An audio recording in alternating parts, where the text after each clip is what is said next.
Hello, good morning, students. Now we are starting the chapter The Alien Planet. As I have already sent you the summary of this chapter, I hope you all have read it. Now, the reading line by line here. The following article was written by Nani Palkiwala and published in the Indian Express on 24th November 1994. Okay, the issues that he raised regarding the declining health of the earth continue to have relevance. उन्होंने क्या बताया कि जो हमारी अर्थ है उसकी क्या health जो है डिक्लाइन हो रही है, बार बार इसका स्वास्थ्य गिरता जा रहा है, उसके बारे में इसमें है. Now we are starting. One cannot recall any moment in the world history which has gripped the imagination of the entire human race so completely and so rapidly as the green movement which started nearly 25 years ago. कोई भी व्यक्ति याद नहीं रख सकता है किसी भी मोमेंट को इस वर्ल्ड हिस्ट्री में जिसने ग्रिप किया हो लोगों के इमेजिनेशन को, पूरी ह्यूमन रेस की, इतने अच्छे तरीके से इतना जल्दी जितना कि ग्रीन मूवमेंट ने किया है, जो शुरू हुआ था 25 ईयर्स एगो. 25 ईयर्स एगो 1972 में. कब से? 1994 से किया गया है ये. The world first nation wide green party was founded in New Zealand. सबसे पहले जो ये नेशन वाइड ग्रीन पार्टी बनी थी वो न्यूजीलैंड में एस्टेब्लिश हुई थी 1972 में. Okay, since then the movement has not look back. उसके बाद में इस मूवमेंट ने पीछे मुड़ के नहीं देखा. We have shifted, one hopes, कोई भी आशा कर सकता है अब हम शिफ्ट हो चुके हैं इररिवोकेबली, अनचेंजेबल रूप से, from the mechanistic view to a holistic and ecological view. Mechanistic view जो था हमारा कि भौतिकवादी संपत्ति हमारे पास होनी चाहिए, लेकिन हम होलिस्टिक हो चुके हैं. अब हम इस अर्थ को एज ए होल देखते हैं. And ecological view, ecology means होता है the relationship between human and nature. अब हम देखते हैं कि हमारे से कितना बड़ा संबंध है world wide. It is a shift in human perceptions as revolutionary as that introduce by Copernicus. जैसे कॉपरनिकस ने एक बार करके तहलका सा मचा दिया था ये कहकर कि ये बताया था who taught mankind in 16th century, जिसने 16वीं शताब्दी में लोगों को बताया था that the earth and the other planet revolve around the sun, कि पृथ्वी और जो दूसरे प्लैनेट हैं वो सन के चारों ओर घूमते हैं. उससे पहले लोगों को यही पता था पृथ्वी के चारों ओर ये सारे घूमते हैं. For the first time in human history there is growing world wide consciousness that the earth itself is a living organism. पहली बार मानव इतिहास में लोगों को ये पता चला था, लोगों के अंदर जागरूकता आई थी कि जो पृथ्वी है वो खुद एक लिविंग ऑर्गेनिज्म है. An enormous being of which we are the parts. एक विशालकाय व्यक्ति है.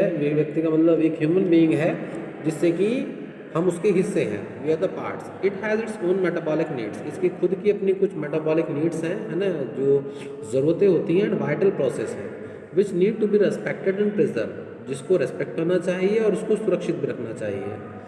आई कैन से अर्थ जो है, पृथ्वी जो है, अब आज हमें पता चला है कि अगर हम इसको सुरक्षित रखते हैं तो हम सुरक्षित रहेंगे. The earth vital science reviews a patient in declining health. जो अर्थ के जो कुछ साइन बता रहे हैं वो ये बता रहे हैं कि इसका स्वास्थ्य लगातार गिर रहा है पेशेंट की तरीके से. We have begun to realise our ethical obligations to be good steward of the planet. लेकिन अब हम रियलाइज़ कर चुके हैं हमारे जो नैतिक दायित्व हैं एक अच्छे स्टवर्ड होने के कारण, गार्ड होने के नाते इस प्लैनेट के, and responsible trustees of the legacy of the future generation. और रिस्पॉन्सिबल ट्रस्टी होने के लिए, ताकि जो फ्यूचर जनरेशन है उसके लिए हम अपनी अर्थ को सिक्योर रख सकें. The concept of sustainable development was popularised in 1987. अब सस्टेनेबल डेवलपमेंट को यहाँ डिस्क्राइब किया गया है लगातार विकास करना. ये जो पॉपुलर हुआ था 1987 में हुआ था किसके द्वारा? World commission on environment and development.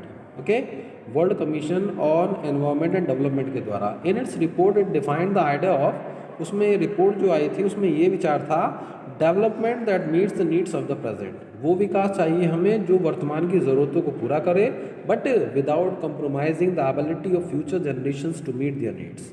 लेकिन बिना कंप्रोमाइज़ किए फ्यूचर जनरेशन की उसकी ज़रूरतों को, मतलब फ्यूचर की से नहीं लेना है हमने कुछ, ताकि उनको जो अर्थ है उसी कंडीशन में हमने देनी है. Without stripping the natural reward of resources future generation would need. बिना स्ट्रिप किए, बिना छीने उन नेचुरल वर्ड्स रिसोर्सेज को जो कि फ्यूचर जनरेशन के लिए नीड है. आज हम अपने लिए, अपने लाभ के लिए वनों को काट रहे हैं. बहुत सारा जो नेचुरल सराउंडिंग्स है उसको डिस्ट्रॉय कर रहे हैं. हमें ऐसा नहीं करना चाहिए. वो हमने बोरो किया है फ्यूचर जनरेशन से. Now here is an example. In the zoo at Lusaka Zambia, Lusaka में एक जू है जाम्बिया के, देयर इज अ केज, वहाँ पर एक पिंजरा है. देयर द नोटिस रीड्स, वहाँ पर एक नोटिस है, उस पर लिखा है the board moves dangerous animal. कि इस पिंजरे में संसार का सबसे खतरनाक जानवर रहता है। Inside the cage there is no animal, जबकि अंदर कोई भी एनिमल नहीं है, बट अ मिरर, परंतु एक शीशा लगा हुआ है, वेयर यू सी योरसेल्फ, जहाँ तुम अपने आप को देखते हो।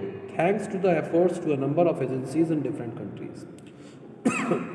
मतलब वहाँ पर जो बताया गया है संसार का सबसे खतरनाक जानवर इंसान है, लेकिन अब धन्यवाद करते हैं उन एजेंसीज का डिफरेंट कंट्रीज़ के जिन्होंने अवेयरनेस लेके आई है, has now turned upon the most dangerous animal in the world, जिसने इस डेंजरस एनिमल के अंदर थोड़ी सी अवेयरनेस ला दी है। He has realise the wisdom of shifting from a system based on domination, अब उसने रियलाइज़ कर लिया है wisdom of shifting from a system based domination. अब वो सोचता था कि मेरा डोमिनेट है इस पृथ्वी पर, मैं इसका मालिक हूँ, लेकिन वो आपको तो पता है कि नेचर और जो इकोलॉजी में पढ़ा जाता है दोनों पार्ट्स हैं, दोनों के बिना बेकार हैं। On one based of partnership, अब वो सोचता है कि मैं इसका पार्टनर हूँ, इसका पार्ट्स हूँ। Okay students, just read it and in next class we shall start again it. Okay, thank you.